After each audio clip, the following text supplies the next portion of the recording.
Welcome to Lockbox, a podcast providing real estate professionals with action items for success.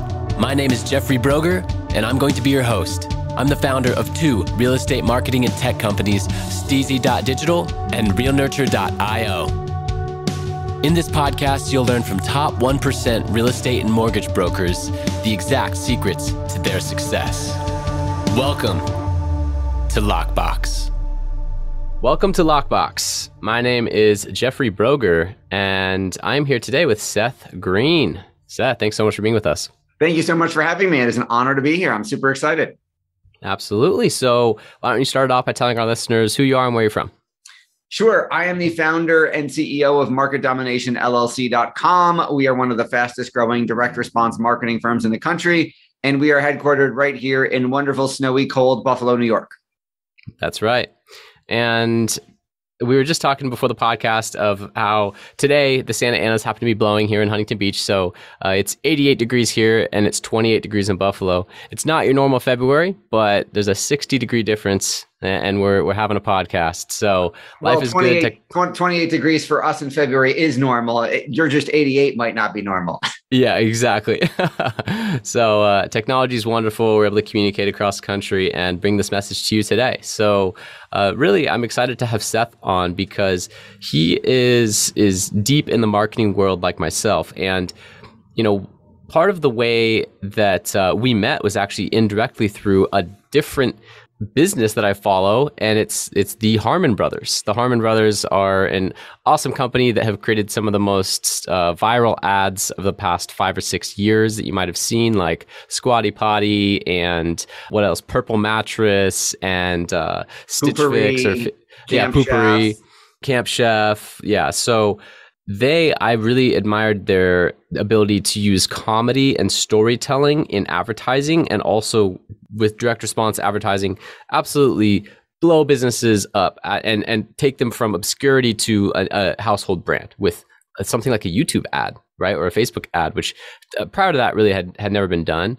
So I had already bought their book, bought their courses, followed them for a while. And then they emailed me like a year or two ago and talked about this strategy where you could essentially have your top 50 client, like dream clients that you don't have yet, promote your brand and share it to their following over the next 12 months. I was like, oh man, I got to watch this. Harmon Brothers are endorsing it, and this seems like exactly what I'm interested in. Well, turns out it was a webinar that introduced me to Seth Green and Market Domination. And they also talked about the power of podcasting, which I was about to launch my own podcast. So the timing was perfect. And so all of the booking and so much that went into the podcast, the graphic design, I mean, everything, there's so many things that go into a podcast. It has been handled by Market Domination. And so if you're a listener of Lockbox, you appreciate the quality of the guests, the message, the delivery, the editing, the graphic design, all the things that have made this a professional podcast. Market Domination has been the work behind the scenes. And that's just a fraction of what they offer. So really excited to have this discussion with Seth today. Seth, any comments there on that little preamble? Yeah, well, thank you for the warm introduction. Yes, Harmon Brothers are awesome clients of ours. That was a multi-year process to get them as a client, and then obviously has paid tremendous dividends, not only in terms of raising our visibility in the industry with their endorsement, webinar for their list that you were on, all kinds of other opportunities have come our way because of our relationship with them. And full disclosure, it all started by interviewing them on a podcast. So I am a product of our product. Our relationship is a product of our product. That's exactly how it's supposed to work. An influencer emails their list. You get clients. In this case, we got clients. That's how it worked for us. That's how it is working right now for you, Jeff, and how it works for your listeners as well. So yeah, let's dive in and teach them some awesome marketing techniques, both podcasting and all over the different types of media spectrum. Absolutely. And that brings me to our first point. Marketing best practices. Marketing doesn't have to be digital, doesn't have to be print. It really the concepts of what marketing is and what produces results from marketing are relatively universal. And then you switch the platform or the message delivery mechanism, right? And there are a little bit of some nuances with each of those platforms that make them perform, to the initial idea better on that particular platform. But the idea is so key, the understanding how to get people to take action and how to communicate with them in a way that is very clear. And that's where, copywriting, I know that one of the copywriters you study is Dan Kennedy, right? Absolutely. He is the first one I found and still one of the all-time greats, but obviously I've broadened my horizons to everyone Dan told me to follow. Yep, absolutely. And he's generous with offering other, copywriters to follow and consume. And he pulls some simply often overlooked examples of powerful storytelling from things such as superhero movies. I watched a ClickFunnels training where he talked about the superhero backstory. Yes. And it was an amazing training, but he talked about, think about like any superhero movie, they always have this origin story that ties you to them, right?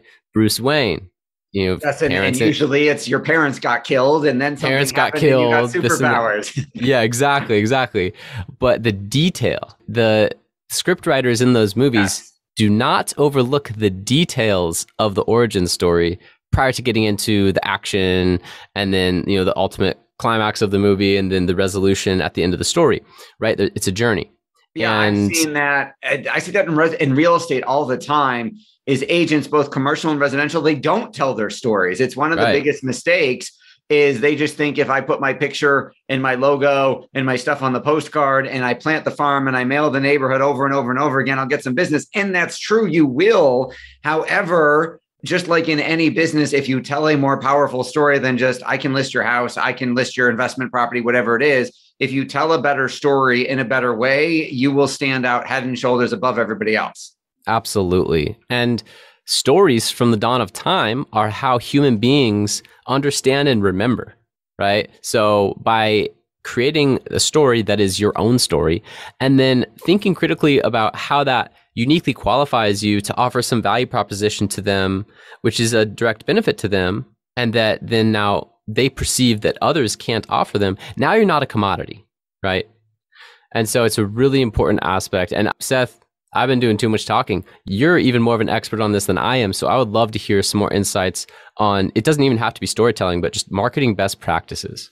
Absolutely. So I think no one else can tell your story, right? We can theoretically, we might all market a property the same way, or we might have the same size buyers list or whatever it is, but we don't all have the same story. Could you find other marketers to do Facebook ads or YouTube ads besides Jeffrey and myself? Of course you could. However, if you resonate with my story of, let's say, being bullied as a child and how that evolved into me becoming a magician and how that turned into becoming a college financial planner and how that turned into becoming a marketer, and you go, oh, each point of that journey, each bump in the road that adversity overcame, I can connect to, I can relate to, then I'm more likely to win the business. I remember in the beginning when I started learning marketing, I didn't want to tell my story. I didn't want to tell the good, the bad, and the ugly, especially the ugly parts, because I didn't think about being proud of them. I didn't wear them as badges of honor. I didn't think of them as marketing assets. But Dan said, listen, the more you tell, the more you will sell. He said, you know what? When I started putting in my speeches, my stories of overcoming diabetes, people would come up to me in the crowd and go, I just bought and I'm a diabetic too. And they bought because they resonated with the diabetes story. Or when he talks about being an alcoholic, people would come up and go, hey man, I'm in the program too. I just bought, because they resonated with, oh, if another alcoholic can do what he did, I can do it too. So I think it is really, really important to tell as much of your story as you're willing to share. And the more you share, the more you're going to profit from that. I think that segues into one of the next best practices when it comes to marketing in the real estate space is, who is your target market? A lot of realtors get this wrong. Well, anybody who will let me list their house, or anybody who wants an investment property. And that's not true. If you try and be anything, all things to all people, you'll be nothing to nobody. I think you've got to differentiate yourself. It could be based on that story. It could be, hey, Dan doesn't do this, but he could say, I'm a diabetic. I'm going to create a marketing program for business owners who are also diabetics. And it would work. because that's another sub niche of I don't know if there's a list of diabetic business owners. I'm sure you could make one. Privacy is dead, right.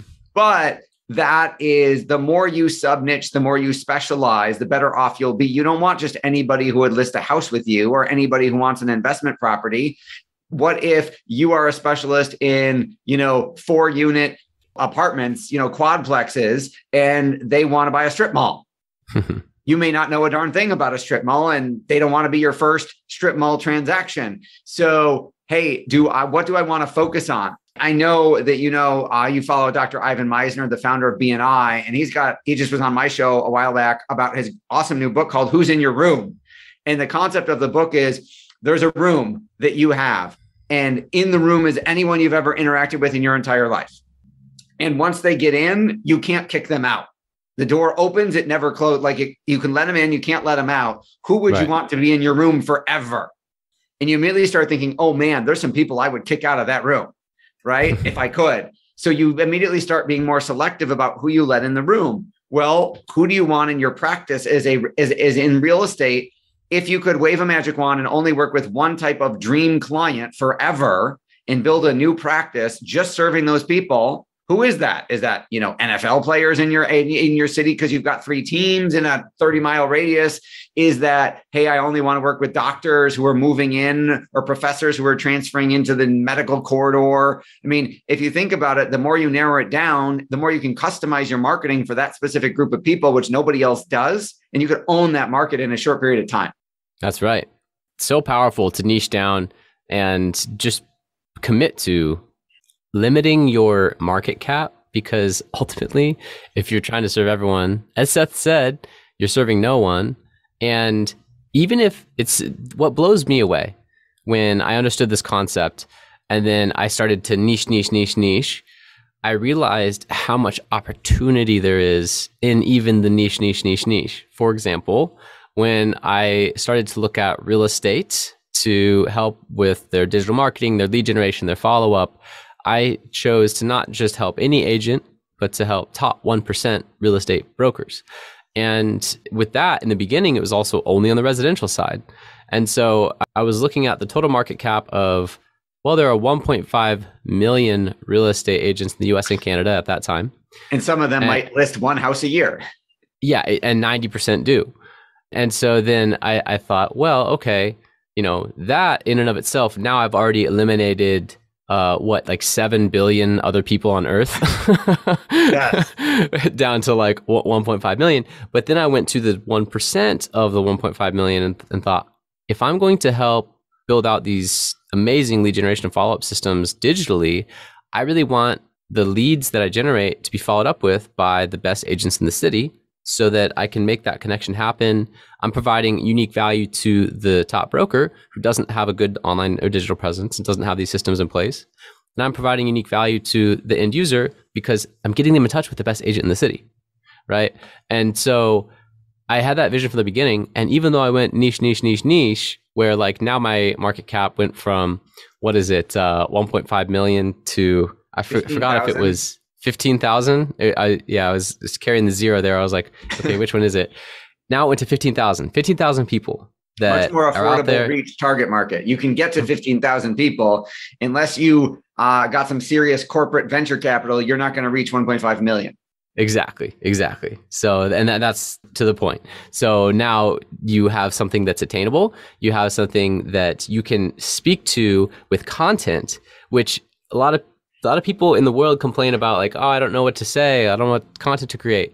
Well, when you niche, now you can just think about having a conversation with that person that you're trying to target. And it's so much easier to then create content because you have a person in mind. And when you speak to that person, it'll also pop out off the page to them when they're scrolling on social media because they're like, oh, this was written for me.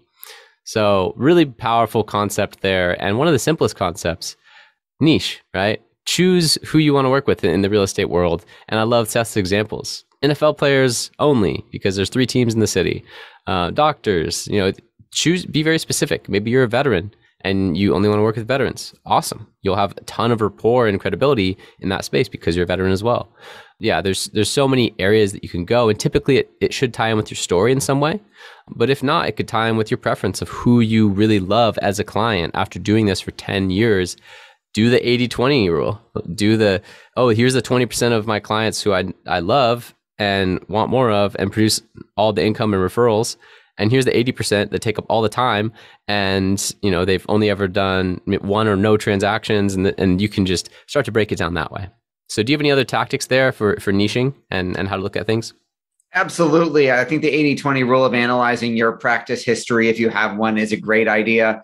I think it's also, not only do we have to figure out who we want to serve, but then we have to figure out where we're going to reach them. Where do they hang out? So if I wanted 80-year-old arthritic widows, Snapchat and TikTok are not my best place to find them, right? They're not there yet. They're probably still on Facebook. Direct mail would probably actually be my best bet at that point, or an ad in Arthritis Today magazine.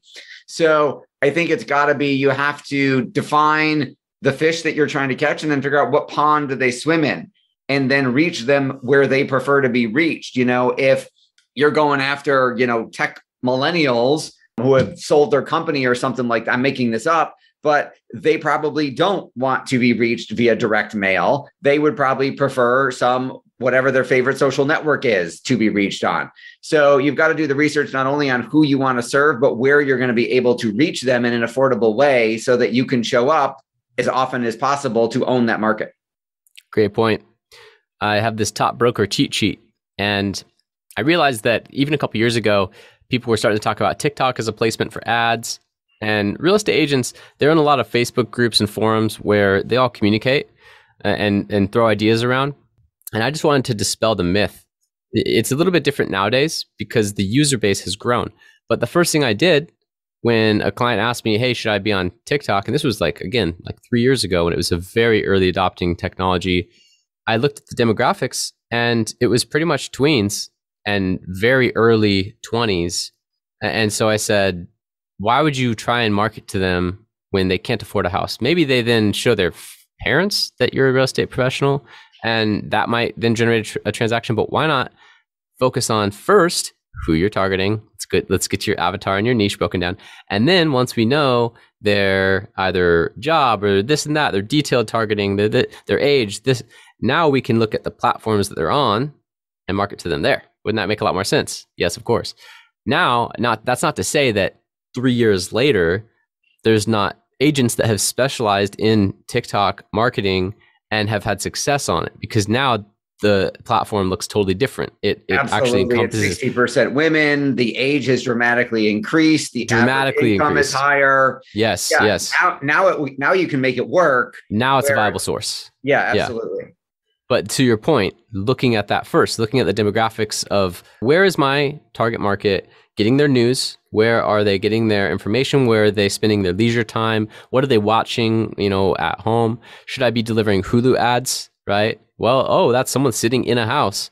And it turns out Hulu has homeowner targeting, right? Rather than owner-occupied houses. You can even pick the time of the day you want the ad to air on Hulu. So literally you can say, what show actually airs, as opposed to just you watch any time. And then if that show is a weekly show, airs at 7:00, I can run ads at 7. In essence, I'm advertising on that show at a fraction of the cost as it would cost me on network TV. That's right. So really powerful. And I just love the concept of starting with the first thing first, which is who am I targeting? Yep. And then after that, okay, where, right? So who, where, and now probably the next question would be what? What's the message? No, we're not at message. What are you going to do that's different? Message is the next one, but it's what are you going to do that's different? Because if all you say is I can list your house, I can help you acquire an investment property. If I put 10 residential realtors in the room and say, what do you do? And they say, I'm a residential realtor. The prospect can't tell them apart. People think, they all give the same answer. They all say they give great customer service and they'll take good care of me. So they're going to either default to the person that they feel, I like the way that person looks, or they said something that I resonated with, or they're willing to discount their price. Because in the absence of value, price becomes important.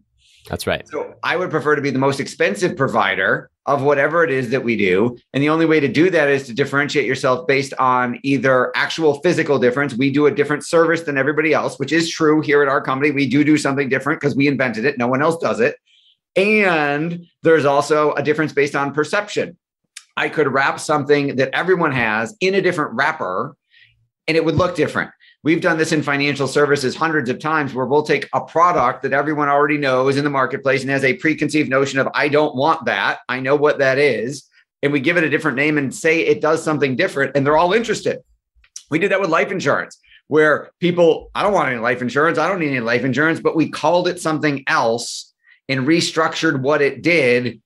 And people were raising their hands and our phones were ringing off the hook because once we got rid of the preconceived concept that was negative and created something they wanted, all of a sudden they didn't care what the underlying vehicle was that got them to their goal. So let's talk about the process of doing that. So if I want to repackage something that there's a term in the industry that is known to generate negative sentiment by the consumer, how would I communicate that in a headline or in a rebranded product? Like, what building blocks would I use in that headline? I want to kind of set you up for this, and then I'll say what I'm saying if you don't kind of go down that path that I'm thinking. But I want to see if we're on the same page here.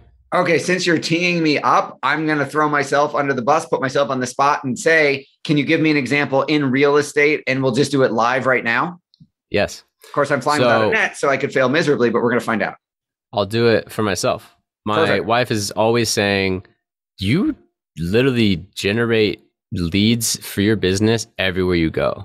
And my friends have said that too. Like, how are you always meeting people that are giving you their contact information, like want to have you follow up with them? And I said, well, it's really simple.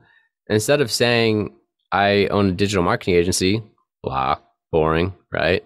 Or yeah, I generate leads for real estate agents. Also, like, negative terminology because real estate agents have been burned, but they don't want leads, right? I bought leads. It didn't work out. Yeah, I bought leads, didn't work out. Exactly. Instead, the way that I communicate what I do is I generate qualified sales conversations for top 1% real estate professionals.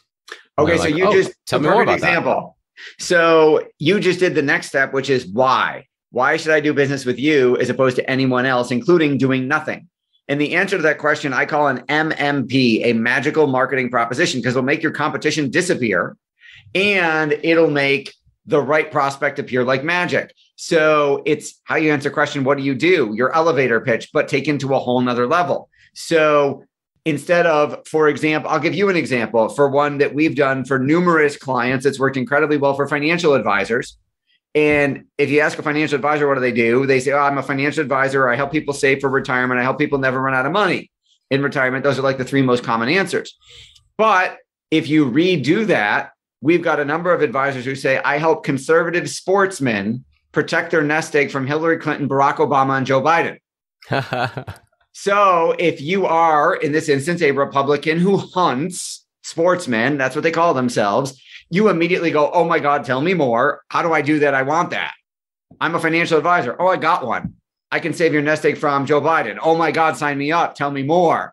Right. So you can do it based on who the target market is. You can do it based on who they are afraid of. You can do it based on what they hate and having a common enemy that instantly qualifies you as knowing what you're talking about and them going, oh my God, I have that problem. We literally have pictures of our drawings of our target market in each category on the wall with a description of their personality. So I know if I'm writing a marketing piece for Real Estate Rick, I know I'm not writing to real estate agents. I'm literally writing a letter, an email, a post to Rick, one guy. And then when we put it out there in the marketplace, people raise their hand and go, my favorite response is, do you have a webcam in my office? Oh my God, that's like exactly my life. Sign me up. And I'm like, the first time I said, I didn't even tell you what we were offering. I didn't tell you what we're going to do for you. I don't care. You get me. Whatever it is you're selling, I want it. Right? Just like when you say, I generate qualified sales conversations for top 1% realtors, the top one, that disqualifies. Everybody in the bottom 99% says, oh, that's not me. Bummer. I won't talk to him. And the top 1%ers go, that's me. I do want more qualified sales conversations. Sign me up. So you did a great job at doing that, at crafting that magical marketing proposition. And if all of your folks can learn from that and do the same thing, it will explode their business as well. I dramatically increased. I went from the 6,700 last place ranked rep at a Fortune 500 financial services company to the top 30 in the country in 2 years, competing against advisors who had been practicing 20, 40 years longer than I'd even been alive, on the strength of a one sentence magical marketing proposition. And that was all I had in the beginning. Love that. And I got written about in every trade journal. And all of a sudden these guys are like, who's this young whippersnapper in his 20s who's kicking our butt? Right. And it's because you spoke to a need or a problem in the headline, right? You spoke to a desire and something rather than communicating a professional title. Exactly. Right? Which everybody immediately assumes, he's a financial advisor. I know what that is. I have one. I'm good. They have preconceived notions.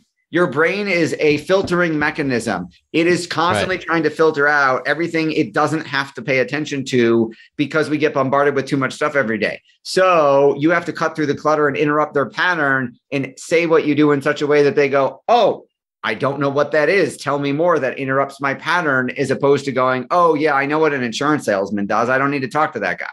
That's right. So I am confident that my listeners understand the concept. Now let's make it even more real for them and do a real estate example. So if I were to do this for one of my clients who said that they want only listings, they're a listing agent, which smart in real estate, you can leverage your time much more with listings, make more money. And everyone wants the seller, not the buyer, right?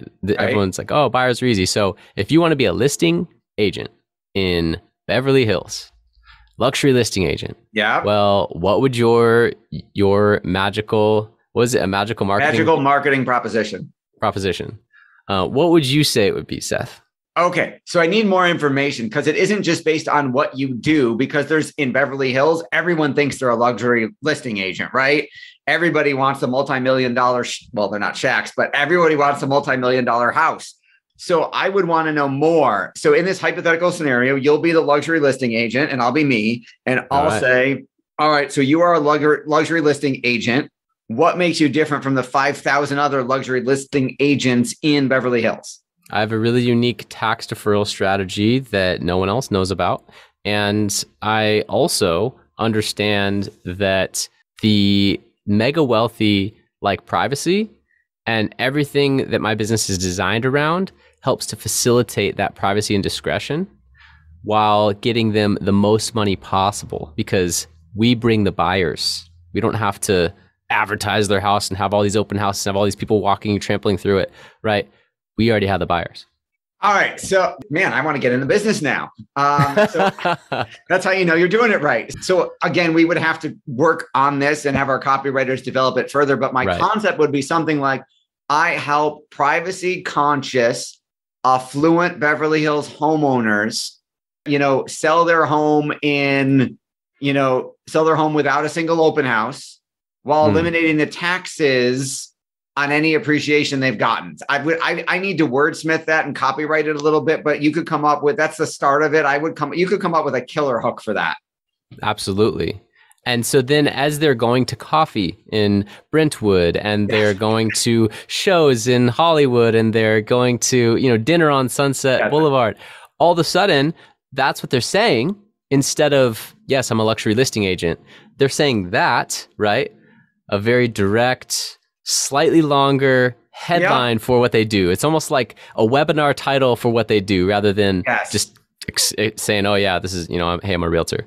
Right? Yeah. And this applies everywhere. It should, that magical marketing proposition that we just are working on right now should be on the business card. It should be on the website. It should replace your LinkedIn job title. It should be a webinar. Exactly. Yeah. It should be a webinar. There should be videos about it. I could do 60-second, 2-minute videos about that and run Facebook ads, YouTube ads, and TikTok ads to that video. And you would get privacy conscious, ultra affluent Beverly Hills homeowners going, I want to sell my house, not have anyone come look at it, and eliminate the taxes. Boom. Right. Powerful. I want to get my license in California. Right. So this concept can then be used in non-online mediums like print. I know that your firm has a lot of experience in print, and you've done a decent amount of work with residential real estate in print. So I would love to hear a little bit more about that, because a lot of the copywriters I've studied, they taught me things in theory that they only had print to use as their testing medium. I'm talking about, copywriters from the 1950s, where you wouldn't know if the headline worked or not until the phone rang. Right, which would be a couple of weeks. Yeah, you purchase this print campaign, put it to market, and wait. And so I have gotten and grown up in the online and digital marketing space, and I've applied those principles from copywriters from the 50s to today, and it works online. But you get instant feedback, right? And you can instantly iterate and instantly do things. So I'm curious, to learn more, just all of your experience in print. I would love to just dive in a little bit deeper on that. Yeah, absolutely. So when I started, we had print, we had direct mail, and we had the telephone. So literally my first branch manager at the Fortune 500 company, more than 2 decades ago, said, smile and dial, make 300 cold calls a day, and that's how you're going to build your career. And I hated it. So print works even better now because more people are home because of COVID, and there's less competition. As every social network has taken off, people cut back on their print marketing because they think they're supposed to be on the new shiny object of social media.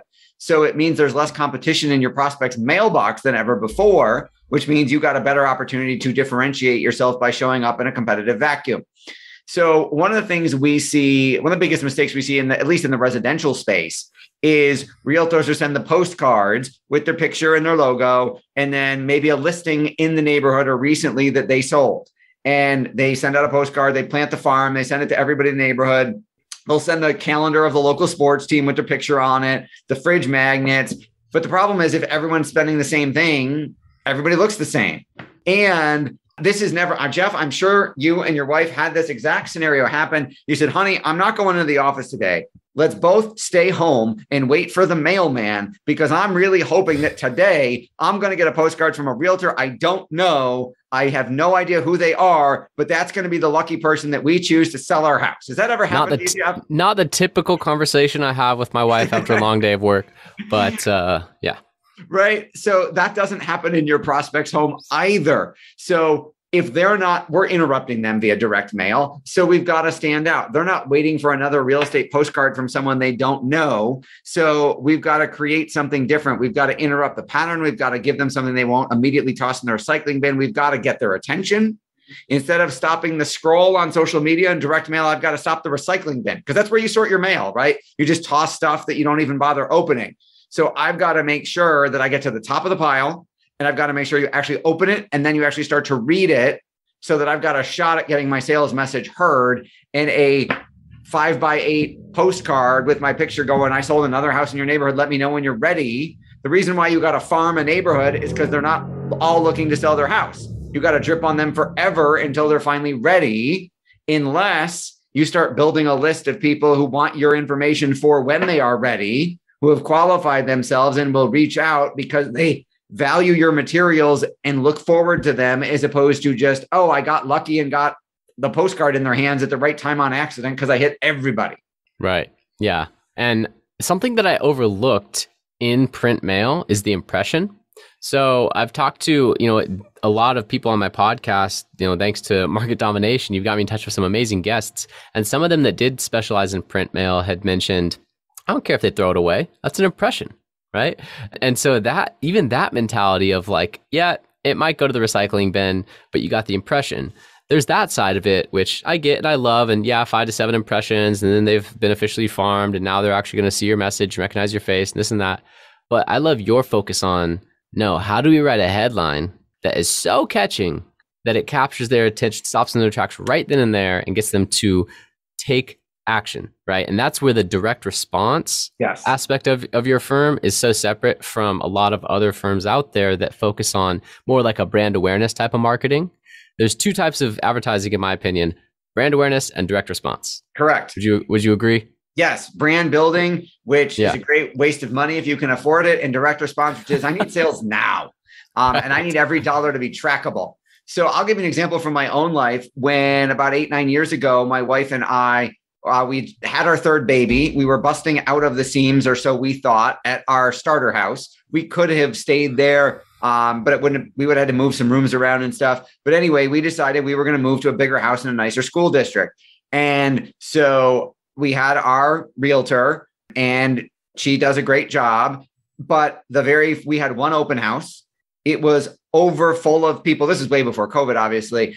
And literally we sold over asking in like 24 hours. And that at the time did not happen in Western New York. It was unheard of. And she goes, where did you get there were like 50 people here. I've never had this many people in open house in my life. I've been doing this my whole life. Like I'm one of the top 1% in Western New York. How did you do that? And I said, well, I did some marketing. I said, who's the ideal buyer for my house? It's a family who just had like their first kid. They're getting out of an apartment. They want a house. They like the school district we're in. They like the location. So I built a list of families who met that criteria and who were fans of the school district Facebook fan pages, but didn't live here. Mm. So why would you like a school district you're not in? Because you want to get there. So we sent them marketing to get them to say, hey, here's your chance to move into the school district. Perfect starter house for, a new family, 1 or 2 kids. And again, we had 50 people show up, had a bidding war. And she's like, oh my God. Now, the crazy thing is she didn't say, can you do that for me? And can you do that crazy for all of my listing agents? She just kind of disappeared after that and said, oh my God, that was amazing. Let me know when you guys want to move again. Yeah, she didn't take it to the next level of how do you not say, how can I replicate this success? Yeah. Right. Yeah. Interesting. So yeah, that's an interesting strategy on Facebook ads to target school district, people that like the school district but don't live there. A great concept. I love the starter home approach. And what I'm curious about is, are you still running like real estate Facebook ads today? Not as much as we still are. And you guys do probably a better job of that than we do because it's all you do, as opposed to we have lots of different industries that we play in. So I would certainly send people your way. Are we still running them? Yes. Does it work as well as it did 5-10 years ago? No, because the market's more saturated. More people are on other platforms. It all comes down to who's your target market. So who is the target market for each individual house? They may not be on Facebook, direct mail, Instagram, TikTok, all may be better ways to go. It depends on the target market. Right. Yeah. And the reason I asked that question is because they have changed a lot of their targeting in the last couple of years to be RESPA compliant. Housing. Yeah, exactly. So doing the micro targeting of like they live in this zip code, but not that zip code is like not a thing anymore. And I was just curious. I love the concept. And I was like, man, how would you do that today knowing the new regulations? Right. You've got to go. You can't do the targeting the same way. You've got to waste some money and go a lot broader because you can't discriminate, even though I want to discriminate. And it's considered a special category, as you know. Mm-hmm. So it isn't as effective as it used to be. And there's going to be more waste in your ad budget. And you're not going to sell a house for like $100 in Facebook ads anymore. But you could still pull it off. It just wouldn't be as effective and it would cost more, but it would still be, a fraction of your commission. Yep, absolutely.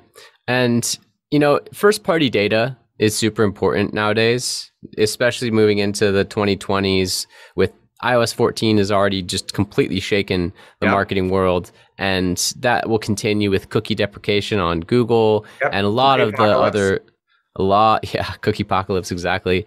A lot of the other things that are happening. So, you mentioned at the beginning of the podcast, privacy was dead, which I thought was funny because it is, but it's starting to swing back. Right. The pendulum is swinging back the other way. So, first party data is super important. And, there are data partners out there where you can't go into Facebook and click a button and be like, oh, I only want to target these people. But you can find data partners or work with agencies like mine who can understand your needs as a real estate professional and then pull from data partners on your behalf and create what's called custom audiences. Yeah. So you can still market to custom audiences all day long. And that is considered first party data if you're, getting it from a third party provider, legally purchasing it, and they've already scrubbed it and parsed it and done all the things that they need to do legally for it and gotten their opt-in. And then you can upload that and market directly to them. So there are ways around it. It takes more steps nowadays. And that's part of the value, in my opinion, of having a marketing agency do it for you is your value as a real estate professional is not your highest and best use, rather is not in sitting here and scrubbing lists and uploading custom audiences and marketing, tweaking a Facebook ad. No, that's not why you got your license. Yes. Right. You should be meeting with clients. So, absolutely. So yeah, Facebook ads are super powerful. And then as the last topic of today, I mean, we could talk about this stuff forever, but I know we both have meetings after this. So I want to focus on YouTube ads for the remainder. And I'm just curious, what you're doing, any really successful strategies for real estate using YouTube ads?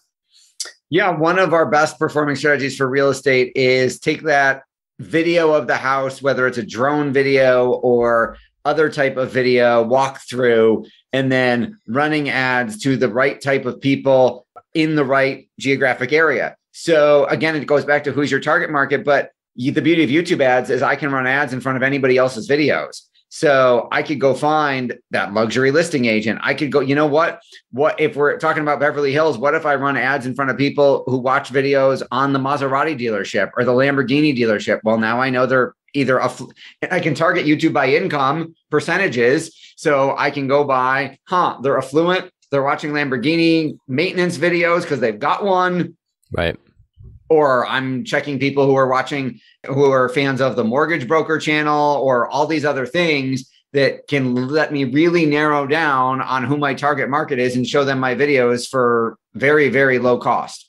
Yeah, that is the power of YouTube, is that they allow a targeting placement to be other channels or specific videos. Or specific websites. I can say I want people who went to that website and show them my video.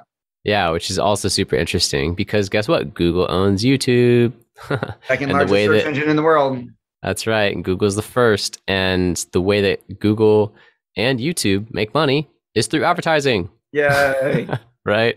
No surprise there to some, huge surprise to others. That's the entire business model, right? And that's the business model that Facebook has adopted. So they want to get their advertisers results, right? So as much as they're dealing with compliance, they're also fighting tooth and nail to still provide the data and the platform that is needed for advertisers to get results less expensive than traditional TV or radio or the other things that are untrackable and more of like a shoot your shot, super wide shotgun approach, right? They wanted to allow always favor the sniper rifle with a laser sight over the spray and pray. Right, exactly. So yeah, I like that strategy, targeting, if you have a listing, marketing it to the right type of buyer. It goes back to that buyer profile that you create in the beginning. And if you have a lot of clarity, even prior to that, on who you want to market to in general, then your seller and your buyer will probably be pretty similar. Like you said, Seth, my previous version of myself was, aspiring homeowner that wants to leave an apartment and I have 1 or 2 kids. That's who you were marketing to. It's like who you were, right? And so now you've evolved into a different stage and you're ready to move on. But it turns out that if you are a real estate professional and you do that avatar and niche work really in depth up front, then your buyer and seller will pretty much be the same person, right? Because the people that are interested in buying the house are probably the ones that already own it. Amen to that. Yeah. So it's not like you have to do this twice and reinvent the wheel. Really, just if you do that work, Seth and I both promise it'll pay dividends. So, absolutely. Is there a question that I should have asked you or anything that you'd like to expand upon from earlier? Like you said, we could talk about this stuff for hours, if not days. So I will say you've done a fantastic job. And there is no one more question you could ask that I could answer like in the next 5 minutes effectively. So we'll have to save that for the next episode. All right. Sounds great. Seth, how can listeners contact you? MarketDominationLLC.com. I love it. Check them out. They have a lot of services in addition to podcasting, but I currently contract them for help with my podcast, and it has taken a huge weight off me to really effectively grow and scale this podcast and do it right. So I know a lot of people out there are thinking about doing a podcast. They see the power in it. They follow 5 or 7 of them themselves, and they're like, man, I have a message to share. Well, do it right, get an agency to help you out, and Market Domination is the one. So really appreciate having you on. Seth Green, everyone. He's out there in frigid Buffalo, New York, but he is still crushing it in the marketing world despite the cold. I appreciate having you on. Thanks so much. It was a lot of fun. Thank you for listening. If you want to accomplish your real estate goals, then I highly suggest downloading my free Ultimate Real Estate Goal Setting Framework.